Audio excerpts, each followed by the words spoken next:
नमस्कार, मैं हूं राहुल राजपूत। दो टूक की शुरुआत करते हैं। नेपाल हिंसा के बाद भारत में भी माहौल बिगाड़ने की कोशिश की जा रही है। कभी विपक्षी नेता तो कभी धार्मिक संगठन से जुड़े लोग ऐसे बयान दे रहे हैं। इसी क्रम में मौलाना तौकीर रजा का भी एक बयान सामने आया है। तौकीर रजा ने चेतावनी दी कि भारत को श्रीलंका और नेपाल जैसी स्थिति में नहीं पहुंचाना चाहते, लेकिन यहां जनता में आक्रोश कहीं ज्यादा है। रजा ने कहा कि अगर हालात ऐसे ही रहे तो जिस दिन मुसलमान और जनता सड़कों पर आ गए, सरकार संभाल नहीं पाएगी। तौकीर रजा के बयान पर बीजेपी ने कड़ी आपत्ति जताई है। तो वहीं महंगाई और बेरोजगारी के नाम पर समाजवादी पार्टी और कांग्रेस ने भी आक्रोश से इनकार नहीं किया। सवाल है कि पहले अखिलेश यादव, फिर राहुल गांधी और अब तौकीर रजा ऐसे बयान देकर किसे भड़काना चाहते हैं। दो टूक में करेंगे चर्चा। पहले सुनते हैं बयान। हमारी इस खामोशी को, हमारी इस हुब्बुल वतनी को अगर हमारी बुज़दिली समझा जा रहा है तो ये बहुत घातक है। क्योंकि मुसलमान जिस दिन हमारे कंट्रोल से बाहर हो गए उस दिन देश के हालात कुछ भी हो सकते हैं। श्रीलंका हम किसी हाल में नहीं बनने देना चाहते। मुझे हैरत होती है, श्रीलंका के लोगों ने, नेपाल के लोगों ने नेपाल को जलाने का, नेपाल को तोड़ने का, नेपाल को बर्बाद करने का काम किया। क्या उनके दिल में देश प्रेम की भावना नहीं थी? हमारे देश प्रेम की भावना बार बार हमें कचोटा जाता है। के फतवे और इस तरह की जो बातें आती है चंद केवल मीडिया में वाहवाही बटोरने के लिए आती है। देखिए, देश और प्रदेश संविधान से चलेगा और कानून के दायरे में जो रहेगा, कानून का पालन करेगा, उसके अनुसार देश चलेगा। तौकीर रजा जैसे लोग अगर कानून को तोड़ने पे आमादा होंगे तो कानून के हाथ बहुत लंबे हैं, उन सभी तक पहुंचेंगे जो इस तरह का भेद फैलाने की कोशिश कर रहे हैं या जो धमकी दे रहे हैं, जो जिहाद की बातें कर रहे हैं। देश में महंगाई चरम पे है, बेरोजगारी चरम पे है।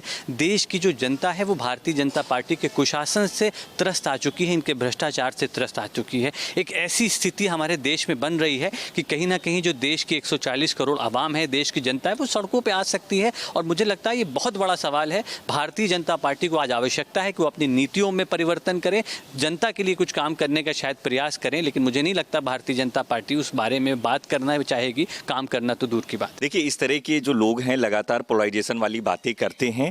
मैं कह सकता हूं कि तौकीर रजा ने अब तक बेरोजगारी के मुद्दे पर क्यों नहीं बोला? जो लगातार जो व्यापारी तबका जो जीएसटी की मार झेल रहा है उस पर क्यों नहीं बोला? मैं कह सकता हूं कि इस तरह के लोग जो भारतीय जनता पार्टी के द्वारा प्लान्ड होते हैं, वो लोग इस तरह की बातें करते हैं और निश्चित तौर पे ये उनका जो बयान है, मैं इसकी निंदा करता हूं। ऐसे में बड़े सवाल, तौकीर रजा का भड़काऊ बयान, हिंसा फैलाने का प्लान, रजा की साजिश, मुस्लिमों को भड़काने की कोशिश, मौलाना का विवादित संदेश, मचा सियासी क्लेश, तौकीर का सरकार पर निशाना, मकसद हिंसा भड़काना। इन्हीं सवालों के साथ मेहमानों से चर्चा। अश्विनी शाही जी, बीजेपी नेता, अशोक यादव जी, प्रवक्ता बीजेपी, आचार्य राज मिश्रा जी, हिंदू धर्मगुरु, मोहम्मद उस्मान जी, मुस्लिम स्कॉलर। आप सभी मेहमानों का दो टूक में स्वागत है। मोहम्मद उस्मान जी, तौकीर रजा कह रहे हैं कि जिस दिन मुसलमान भड़क जाएगा, हालांकि जनता भी उन्होंने जोड़ दिया उसमें, उस दिन फिर रोक पाना मुश्किल है। वो बताना चाह रहे हैं या भड़काना चाह रहे हैं? देखिए, मैं चाहे मौलाना तौकीर रजा का बयान हो या किसी और का बयान, अगर वो किसी एंगल से भी अगर भड़काऊ है तो मैं उसका गलत इस्तेमाल या वो जो है, मैं नहीं चाहता उसका कुछ समर्थन करूं। और उसका ना ही ऐसे किसी बयान का कोई गलत इस्तेमाल होना चाहिए और ना ही कोई नतीजा गलत निकाला चाहिए। मैं किसी भी कीमत अब इस तरह का बयान देने वालों की मुखालफत करता हूं और चाहता हूं कि हमेशा पहले अपने शब्दों को तोलना चाहिए, खूब सोचना चाहिए, उसके बाद बोलना चाहिए, ना कि बोलने के बाद फिर हम उस पर सोचें कि हमने क्या बोल दिया। रहा जहां तक इसके बावजूद जो मौलाना का बयान है जी, मैं समझता हूं उनकी जो भावना है वो कुल मिलाकर जनता को साथ करके कहीं ना कहीं जन समस्याओं को और जन आक्रोश को उजागर करने की बात है कि सरकार उस जन आक्रोश की तरफ अपना ध्यान केंद्रित करे और जन भावनाओं को समझने की कोशिश। चलिए, एक बार के लिए उस्मान साहब, मैं मान लेता हूं कि सरकार ध्यान नहीं दे रही है, तो स्थिति क्या बांग्लादेश, नेपाल, श्रीलंका, म्यांमार, पाकिस्तान अफगानिस्तान वाली हो जाएगी भारत की, ये बताना चाह रहे हैं? देखिए, जहां तक हमारे इस देश का ताल्लुक है, इस देश पर बहुत सारे संकट आए, और चाहे वो पाकिस्तान बना, इसी में से बांग्लादेश बना, पाकिस्तान के 2 टुकड़े हुए, तो ये ऐसे बहुत सारे संकट झेलने में हमारा देश सक्षम है। और कोई भी इसको तोड़ने की कोशिश करता है तो हमारा देश और हमारे देश के लोग उसे उस हर संकट से निपटने में सक्षम है। और मैं समझता हूं यहाँ की एकता अखंडता हमेशा कायम रहेगी, और ऐसा कोई भी प्रयास जो हमारी देश की एकता को तोड़े वो बिल्कुल नहीं हो सकता। क्योंकि किया जा रहा ना है। मेरे देश में अखिलेश यादव ने भी यही बात कही, जिंजी वाली ने, बनेगा यहाँ, और राहुल गांधी ने पोस्ट किया, और अब तौकीर रजा। आचार्य राज मिश्रा जी देखिए, आ रहे हैं उस्मान साहब। आचार्य राज मिश्रा जी, कुछ तो करने की कोशिश की जा रही है, बयान यूं ही नहीं दिया जा रहा है कि केवल लाइमलाइट में रहे, मीडिया की सुर्खियां बने। राउत जी, एक बात हमको बहुत ध्यान रखना होगा, कुछ करने की कोशिश नहीं की जा रही है, बार बार किया गया। वो तो मैं धन्यवाद देता हूं अपने भारतीय बहुसंख्यकों को, वो मैं धन्यवाद देता हूं अपने भारतीय सुरक्षा व्यवस्था को, भारतीय कानून व्यवस्था को। बार बार प्रयास किया गया, चाहे वो सीए को उठा करके देख लीजिए, चाहे वो वक्फ बोर्ड के विषय को लेकर के देख लीजिए। आपने राहुल जी बड़ा स्पष्ट रूप से देखा होगा, बंगाल के अंतर्गत वक्फ बोर्ड का कानून चल रहा है, उस पर डिस्कशन चल रहा है पार्लियामेंट के अंदर, और बंगाल में 500 बेचारे हिंदुओं को अपना घर छोड़ करके भागना पड़ा। तो चाहे, और उनको एक मूर्तिकार बेचारे बाप बेटे उनको घर से निकाल करके मार दिया गया। तो ऐसी परिस्थिति में चाहे वो सीए को लेकर के हो, एनआरसी को लेकर के हो, वक्फ बोर्ड को लेकर के हो, ऐसी बहुत सारे विषय कर रहा जिस पर इस देश के अंदर अराजकता फैलाने का प्रयास किया गया। अब्बू आजमी का बयान ही आप लोग उठा करके, सपा नेता उनका बयान उठा करके देख लीजिए। मैं आह्वान करता हूं, बाहर निकलना चाहिए। अरे भाई, कौन कह रहा है? जो ये जिन्होंने वोट दिया है सरकार को, वो भारतीय जनता ही है ना, तो वो भारतीय जनता उनसे संतुष्ट है, तभी तो उसने उनको नहीं, तौकीर रजा ने कहा कि मुसलमानों को मजबूर ना कीजिए, आपके काम से त्रस्त है, मुसलमानों को मजबूर ना कीजिए कि वो सड़क पर उतरे। नहीं, हाँ, सीधी सी बात, उन्होंने किसको मजबूर कर रहे हैं? राहुल जी, मुसलमानों को मजबूर किया जा रहा है। राहुल जी, मैं आपको एक बात बता देना चाहता हूं, इसी भारत देश के अंदर हमारी कांवड़ यात्रा 2020-21 के दौरान कोविड रहा, मना कर दिया गया। कौन सड़क पर उतर आया भाई? दिवाली के पटाखे पर बैन कर दिया गया, कौन सड़क पर उतर आया भाई? अमरनाथ यात्रा को बीच में रोक दिया गया, कौन सड़क पर उतर आया भाई? दशहरे पर रावण जलाने को लेकर के, होली पर रंगों को लेकर के, कितनी सारी चीजें आती हैं।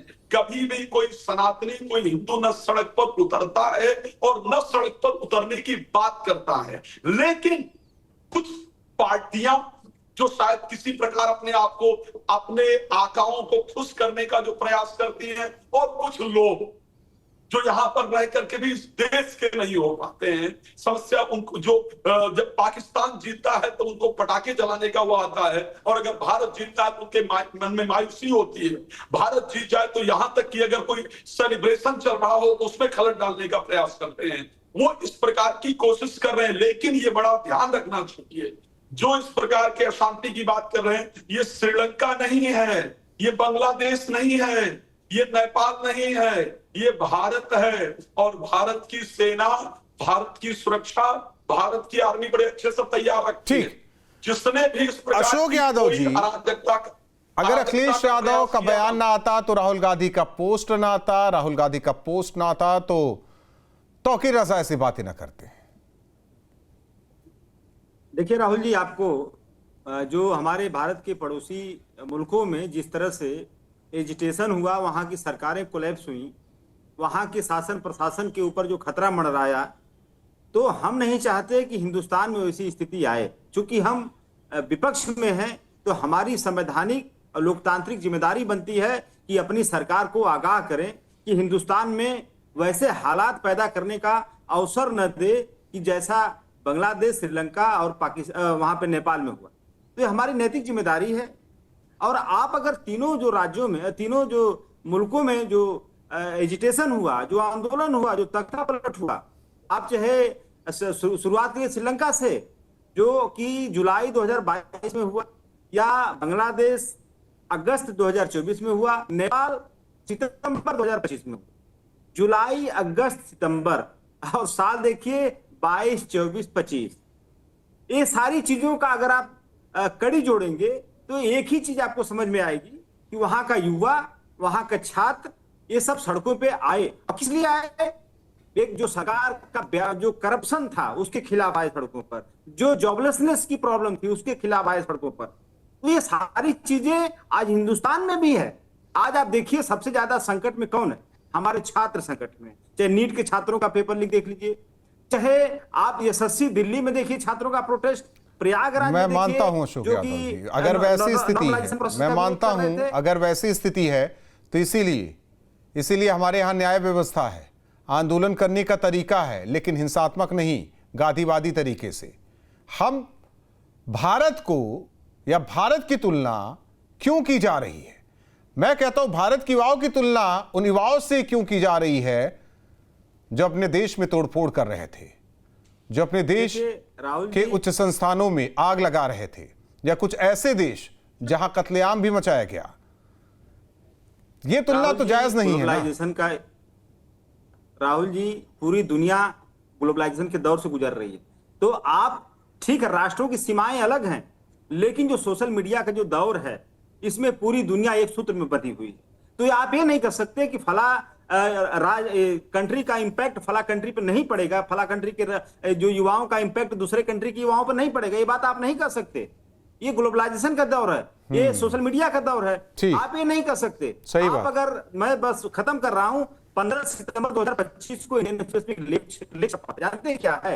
वो गृह मंत्री हमारे अमित शाह जी ने जो bureau of police research and development PPRND को इन्होंने मैसेज दिया है कि आप मास एजिटेशन को रोकने के लिए स्टैंडर्ड ऑपरेटिंग प्रोसीजर की स्टडी करो, SOP बनाओ। सरकार को इस बात का भय है कि जो हमारी कारगुजारियां हैं उन कारगुजारियों से हो सकता है कि कोई ऐसी स्थिति देश में। अच्छा, तभी राहुल गांधी ने पोस्ट किया था कि हम लीड करने के लिए तैयार हैं, हम साथ में तैयार है। इसलिए राहुल गांधी ने कहा। तौकीर रजा भी कह रहे हैं भाई मुसलमान, भाई वो अगर कहते आम जनमानस तो मैं समझ सकता था, उन्होंने समुदाय विशेष का नाम ले लिया, मुसलमानों का नाम ले लिया, माने कि उनका भी फंडा क्लियर है। अश्विनी शाही जी, कल को कुछ हो जाए तो तैयार रहिए आप लोग। ये तो खुद विपक्ष के लोग कह रहे हैं और कुछ धर्मगुरु भी हैं, वो भी कह रहे हैं। जी राहुल जी, देखिए क्रोनोलॉजी समझिए। जब श्रीलंका में ये घटनाएं हुई तो भी यहाँ के विरोधी दल के नेता यही बात बोले, बांग्लादेश में हुआ तो भी यही बोले, और नेपाल में हुआ तो भी ये बोले। लेकिन नेपाल के लोग तो, नेपाल के युवा तो कह रहे हैं मोदी जी ने बड़ा अच्छा देश बनाया, हमारा काश हमारा नेपाल भी अच्छा होता। लेकिन यहाँ के जो सुरेश चचा के पैसे पर पलने वाले उनके नौकर हैं, वो चाहते हैं कि हमारा देश नेपाल हो जाए। जैन जी यहाँ आंदोलन करेगी, अशोक यादव जी बैठे हैं, राजनीतिक हमारे विरोधी दल है उत्तर प्रदेश में। जैन जी तब भी थे, 7 साल 8 साल पहले हम इनकी सरकार थी, यहाँ 2 लाख नौकरियां नहीं दे पाए थे ये, और आज ये हजारों कमियां गिना रहे हैं। जब ये बोलेंगे, राहुल गांधी तो गलती किया अटल बिहारी वाजपेयी जी ने कि एक जो है नशे के साथ पकड़ा गया युवक था उसको छोड़ा दिया, तो आज ये अराजकता फैलाने की पूरी तैयारी हो रही है। हर जगह हर बात अब जगाया जाएगा जन जी को। भाई वोट से जनता आपके पास जा नहीं रही है। 27% अगर हमारे इस देश में जनजी है, उसमें उसके 39% किसी रिपोर्ट का भी जिक्र अशोक यादव कर रहे थे कि वो रिपोर्ट सरकार को पहुंची है। मैं बता रहा हूं, मैं उस पर भी आ रहा हूं राहुल भाई, बस एक ठीक है, आप बताते रहिए। ठीक है, मैं उस पर बताता हूं। तो राहुल गांधी जी ने जो कहा था कि ये जनजी, तो वो जनजी में 39% हमको वोट दिए थे और 20% इनको दिए थे। जनजी किसके साथ थे? कल डूसू का चुनाव हुआ, विद्यार्थी परिषद के लोग जीते तो भाजपा की जीत हुई, वहां जनजी किसके साथ है?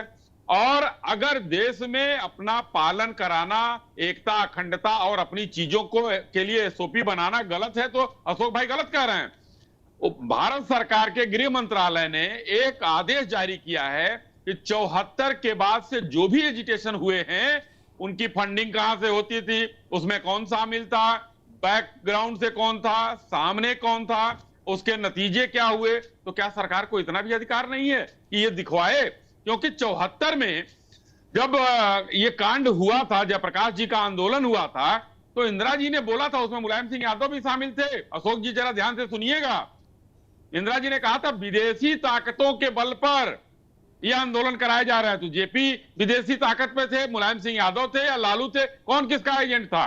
इसको ध्यान में रखने वाली बात है। और हम तो कह रहे हैं कि हम भी उस आंदोलन में शामिल थे, तो हम अपनी भी जांच कराएंगे। जांच मतलब एक वो इकट्ठा कराएंगे कि आखिर हुआ क्या था, कौन। आज की तरह नहीं था कि सोरोस खुलेआम कहता है कि भारत की सरकार हमको गिरा देनी है। सोरोस के और वहां के लोग जो है, हमारे हिंदुस्तान के लोग कर्जा चुकाते हैं, हिंदुस्तान से मलेशिया जाते हैं जहां सोरोस का बेटा एड्स का मरीज जो रहता है उससे मिलने चले जाते हैं, हिंदुस्तान में जंजी को जगाते हैं। ये कहीं पर कुछ नहीं है। तो तौकीर रजा जैसे छोटे प्यादे तो बोलेंगे, लेकिन राहुल भाई सबसे महत्वपूर्ण बात है कि हिंदुस्तान में महत्वपूर्ण इसलिए है ना सुनी जी, पहले अखिलेश यादव ने कहा, फिर पोस्ट कर दिया राहुल गांधी ने, अब तौकीर रजा कह रहे हैं जी। वही बात है कि अखिलेश यादव भी, अब देखिए नेपाल में दंगा किस लिए हुआ? नेपाल में नेपोटिज्म के खिलाफ हुआ कि भाई वो मंत्रियों नेताओं के जो नेता हैं नेपोटिज्म में, तो नेपोटिज्म में कौन आता है? राजीव गांधी के बेटा राहुल गांधी, मुलायम सिंह के बेटा अखिलेश यादव, स्टालिन के बेटा उदयनिधि, लालू प्रसाद के बेटा तेजस्वी। तो पहले कौन पीटा जाएगा, कौन मारा जाएगा, ये लोग सोचे। वो नेपोटिज्म जो नेपाल से तुलना कर रहे हैं। लेकिन हिंदुस्तान हमारा ऐसा देश है कि तौकीर रजा को हमारे कुछ मुसलमान भाई कमरे में बंद कर देंगे, शांति से रहो, हिंदुस्तान में गड़बड़ी मत फैलाओ। मुलायम सिंह यादव की पार्टी को जी कोशिश की जा रही है। तो कोशिश देखिए, माननीय मोदी जी की सरकार जिस दिन से 14 से आई है, कोशिश उसी दिन से जारी है। लेकिन हिंदुस्तान की जनता को सलूट है कि लगातार 3 बार प्रधानमंत्री बनाया है और आज देश में बहुत सी विपत्तियां हैं, लेकिन हम झेलने के लिए तैयार हैं। ठीक है मोहम्मद उस्मान साहब, सवाल है कि हर चीज को मुसलमान से क्यों जोड़ दिया जाता है? आप वाले हो तो भी, इनके वाले हो तो भी। देखिए, ये इस मुद्दे को मैं जरा सा पीछे करने की कोशिश करूंगा, लेकिन मैं उससे पहले 2-3 बड़ी खास बातें कहना चाहूंगा। एक, जो इस वक्त का जो दौर चल रहा है, तो इस दौर में अगर कहीं ये उदाहरण अगर दूसरी तीसरे आसपास के हमारे पड़ोस का जो भी हुआ है, अगर वो हमें होशियार करने के लिए है तो इसमें कोई दिक्कत की बात नहीं है। और समझना यह है कि जैसे अगर कहीं बगावत होती है तो वो अन्याय को लेकर होती है, असंतुष्टता को लेकर होती है, आर्थिक असमानता को लेकर होती है, राजनीतिक कभी कभी बगावत, सुनिए उस्मान साहब जी, सत्ता के लिए भी होती है। अरे मैं कह रहा हूं ना, राजनीतिक दमन के लिए होती है, सामाजिक और धार्मिक भेदभाव को लेकर होती है, और नेतृत्व या प्रेरणा क्या है ना, इस प्रेरणा से भी हो जाती है। ये आपकी बात इसमें आ गई। तो इन तमाम चीजों पर इस बात का भी तो ध्यान रखना चाहिए कि सरकार के खिलाफ प्रदर्शन देशद्रोह नहीं होता है। सरकार की आलोचना या किसी नेता की आलोचना, यह भी कोई अपराध नहीं होता है। हमारे यहां अगर हम सरकार की आलोचना करने की बात करें तो कोई प्लेटफॉर्म नहीं दिया जाता, उसे यह जोड़ा जाता है कि यह देशद्रोह है।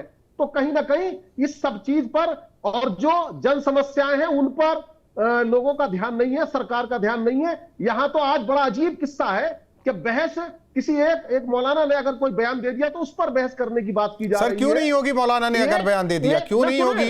इसलिए होगी कि वो मौलाना रिप्रेजेंट कर रहा है एक समुदाय विशेष को। अगर कोई धार्मिक गुरु भी, मैं हिंदुओं के लिए भी कहता हूं, अगर कोई धार्मिक गुरु भी बयान देता है तो वो रिप्रेजेंट कर रहा है, मायने निकलते हैं। 5 सेकंड की बात जोड़े, मैं उस पर रोक नहीं रहा हूं, लेकिन मैं कह रहा हूं कि ऐसी चीज में ऐसे मुद्दे दब गए हैं कि 1 रुपए के किराए पर 1000 एकड़ जमीन दी जा रही है, और उस पर क्या, उस पर आप उंगली नहीं उठाएंगे, उस पर यह तमाम करने की बात की जा रही है कि आप पोस्ट नहीं कर पाएंगे। तो ये ऐसी बहुत सारी चीजें हैं कि आप सत्ता में रहते हैं और बहुत सारे बल पर, पुलिस के बल पर, तमाम प्रशासन के बल पर और अपनी गलत उन पर दबावों के बल पर और गलत एजेंसियों का इस्तेमाल करके आप दबा तो ही नहीं सकते, लेकिन पूरे समय नहीं दबा सकते। तो कहीं ना कहीं उन कारणों पर गौर करते हुए हमें कहीं ना कहीं इन सब चीजों पर गौर करना चाहिए और असल मुद्दों पर भी हमें ध्यान केंद्रित करना चाहिए। तो कहिए ना, मौलाना साहब से कहिए असल मुद्दों पर बातचीत करे वो। नहीं, मौलाना साहब नहीं, एक अकेले मौलाना साहब नहीं, बहुत सारे लोग, मैं तो कर रहा हूं। नहीं, आप अपने वालों से कीजिए, मैं आचार्य जी से कहूंगा वो अपने वालों से करें। 1000 एकड़ जो जमीन दे, ठीक है आचार्य राज मिश्रा जी, आचार्य राज मिश्रा जी, मैं तो कह रहा हूं इस पर बात क्यों नहीं करते? राहुल जी मैं एक बात बहुत स्पष्ट कहना चाहूंगा, इस भारत के अंदर कभी भी किसी सनातनी ने इस प्रकार का कोई वो नहीं किया है कि बाहर निकल करके आप, अगर आप लोग थोड़ा बयान को पीछे जाएंगे तो आप लोग सुनेंगे एक नेता ने कहा था, जवानों बाहर निकलो तुम्हारी मस्जिदें छीनी जाए, है ना। क्या किसी सनातन के किसी व्यक्ति ने हमारे ऊपर 1991 वर्षिप एक्ट आया, क्या हमने कहा कि हमारी मंदिरें छीनी जा रही हैं? नहीं कहा ना, हमने हर संवैधानिक प्रक्रिया का पालन किया। अब यहाँ बात की जा रही थी कि साहब अराजकता होगी, यहाँ भ्रष्टाचार हो रहा है, इसलिए सड़क पर आएंगे। मैं एक बात कहना चाहता हूँ, किसी पार्टी का सपोर्टर नहीं हूं, लेकिन मैं बड़ा स्पष्ट एक बात बताना चाहता हूँ, इस देश में पहले भी जो सरकारें रही हैं उन सरकारों में भ्रष्टाचार हुआ है। तब शायद कोई भी ना तो रोड पर आने के लिए आह्वान हुआ और ना ही कोई रोड पर निकल करके आया, कोई युवा आया हो, कोई जिंजी का आह्वान हुआ तो बताया जाए। हमारे आपके सामने एक मिनट, 2008 में रामलीला का आंदोलन क्या था? हम सभी को याद होगा, कितने युवा बाहर निकल करके आए भाई, कितने लोगों ने आह्वान किया। कॉमनवेल्थ गेम्स की बात की जाए, कितने युवा आए भाई, घोटाला हुआ था या नहीं हुआ था, कितने युवा बाहर आए और कितनों को आने के लिए आह्वान किया गया। आदर्श हाउसिंग घोटाला अगर उठा करके देखा जाए, कितने युवाओं का आह्वान किया गया, कितने लोग बाहर आए। कोयला आवंटन घोटाला देखा जाए, कितने युवाओं का आह्वान किया गया कि देश में सड़क पर आओ, देश को। नहीं, एक चीज है ना कि अगर कुछ गलत हो रहा है उसके लिए एक न्याय व्यवस्था है हमारे यहाँ, आप लड़ाई लड़िए उसके लिए। हुआ तो आप उस पर आते हैं, अश्विनी जी आते हैं। कितनी अजीब अशोक यादव जी, ये अशोक यादव जी, एक मिनट, उस्मान साहब, अशोक यादव जी, लग रहा है गलत राजनीतिक दल हैं आप लोग, आपके साथ कांग्रेस भी है, सड़क पर आइए, राहुल गांधी अगुवाई करे, अखिलेश यादव अगुवाई करे, मोर्चा खोले सरकार के खिलाफ, लेकिन हाँ अपने एसी कमरे में बैठकर या गाड़ी में बैठकर युवाओं को सड़कों पर ना उतारे ना। देखिए अरे बड़ा मुश्किल है राहुल जी, आपको पार्लियामेंट की वो फोटो तस्वीर क्यों भूल गए? पुलिस के जो बैरिकेडिंग को क्रॉस करते हुए हमारे राष्ट्रीय अध्यक्ष माननीय अखिलेश यादव जी की, जिसको न्यूयॉर्क टाइम्स ने छापा और बड़े हेडिंग में के साथ छापा था। पूरा विश्व ने देखा कि इंडियंस लॉ मेकर्स प्रोटेस्ट कर रहे हैं सरकार के खिलाफ, वोट रिगिंग के खिलाफ। आपको देखना चाहिए। अच्छा, दूसरी बात, अभी हमारे अश्विनी भाई ने नेपो उसकी बात मैं कर ही नहीं रहा हूं ना। देखिए आप मैं कह रहा हूं ना, अगर प्रयागराज में प्रदर्शन हो रहा है, छात्रों को जाए ना वहां अगवानी करे, मेरठ में हो रहा है वहां जाए अगवानी करे, सहारनपुर में हो रहा है वहां अगवानी करे, वाराणसी में हो रहा है वहां अगवानी करे, गोरखपुर में हो रहा है वहां अगवानी करे ना। केवल फाद देना देखिए बड़ी उपलब्धि नहीं हो गई। जो राहुल जी, जो छात्रों का नेचुरल प्रोटेस्ट है, आपको दिल्ली की सड़कों पर दिखा, आपको प्रयागराज की सड़कों पर दिखा, आपको यूपी की सड़कों पर दिखा। जो हमारे युवाओं का नेचुरल प्रोटेस्ट, अग्निवीर के जो शिकार युवा हैं, तो हमारे किसानों का नेचुरल प्रोटेस्ट था। ये क्या देश और दुनिया ने नहीं देखा? ये सबने देखा और ये प्रोटेस्ट लगातार हो रहे हैं। सरकार लाठी के बल पर वाटर कैनन नहीं, यहाँ सीए प्रोटेस्ट देखा गया, एनआरसी प्रोटेस्ट भी देखा गया ना, उसको भी जोड़ लेते हैं उसमें। नहीं, देखिए एनआरकी प्रोटेस्ट कौन सा था? एनआरकी प्रोटेस्ट कौन सा था? आप बताइए कि कौन सा प्रोटेस्ट को आप एनआरकी प्रोटेस्ट बता रहे हो? एनआरकी नहीं, एनआरसी सर, एनआरसी नहीं, एनआरसी जी बिल्कुल। देखिए जो भी प्रोटेस्ट होते हैं राहुल जी, ये सारे प्रोटेस्ट कम से कम हमारे देश की लोकतांत्रिक व्यवस्था को बचाने के लिए होते हैं। हिंदुस्तान में कोई ऐसा प्रोटेस्ट आप नहीं देखेंगे जो लोकतांत्रिक व्यवस्था को कमजोर करने के लिए होता है। सारे प्रोटेस्ट ऐसे होते हैं। आप अभी मैं बोल रहा था, जय शाह जी का बेटा, और सॉरी अमित शाह जी का बेटा जय शाह, वो नेपो किड्स नहीं है। प्रेम कुमार धूमल जी का बेटा अनुराग ठाकुर, वो नेपो किड्स नहीं है।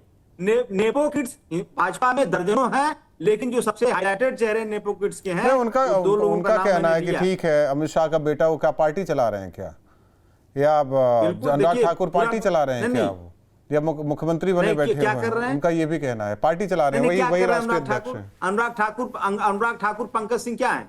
नॉन पॉलिटिकल, बीजेपी के राष्ट्रीय अध्यक्ष, नॉन पॉलिटिकल व्यक्ति हैं लोग, बीजेपी के राष्ट्रीय अध्यक्ष हैं वो।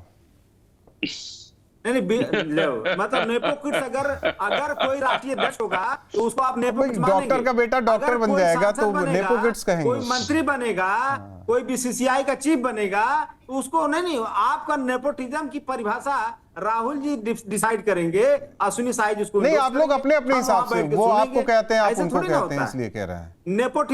नेपोटिज्म की डेफिनेशन हम आपसे नहीं सुनना चाहेंगे, जो किताबों में लिखा है। पत्रकार का बेटा पत्रकार बन जाएगा तो नेपोटिज्म हो जाएगा, आचार्य जी का बेटा हिंदू धर्म गुरु बन जाएगा, नेपोटिज्म हो जाएगा, मुस्लिम स्कॉलर मोहम्मद उस्मान जी बैठे हुए हैं, वो भी मुस्लिम स्कॉलर बन जाएगा, नेपोटिज्म हो जाएगा, है ना। देखिए, नेपोटिज्म का आप लोग अलग अलग खांचा बनाते हो। तो वही तो यही मैं सबसे कह रहा बड़ी हूँ, समस्या है। सबकी अलग अलग परिभाषा। अश्विनी जी कुछ कहना चाह रहे हैं। अश्विनी जी तैयार रहिएगा। जी, एकदम पूरा। एकदम मैं कहना चाह रहा हूं अशोक भाई, नहीं, लेकिन ये समझ जाइए कि देश गुस्से में है। हाँ, नहीं, एकदम सही बात है। देश के नौजवानों को, देश के लोगों को गुस्से में रहना चाहिए सरकार क्या अगर गलत कोई काम कर रही है तो।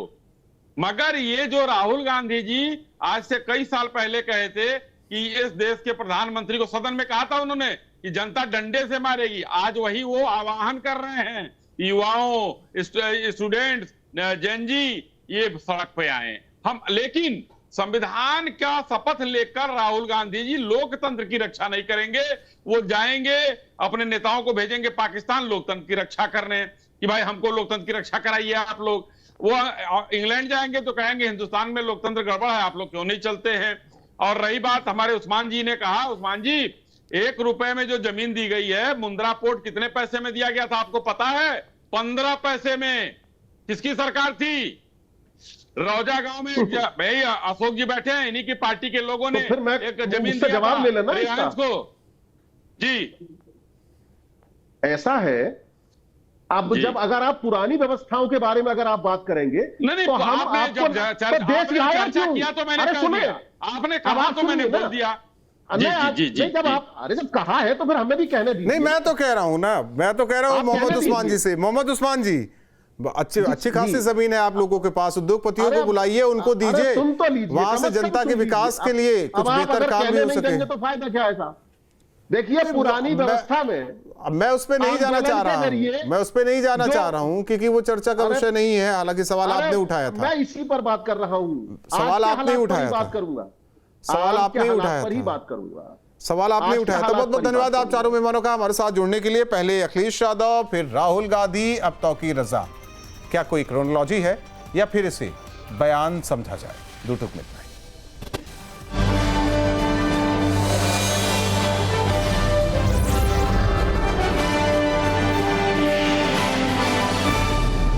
जहां भक्ति है हर शब्द में, कथाओं में छुपे हैं दिव्य रहस्य और ज्योतिष देता है जीवन को दिशा। धर्म से जुड़ी हर बातों को जानने के लिए हमारे चैनल स्तुति को सब्सक्राइब करें। चैनल पर जाने के लिए इस लिंक पर क्लिक करें।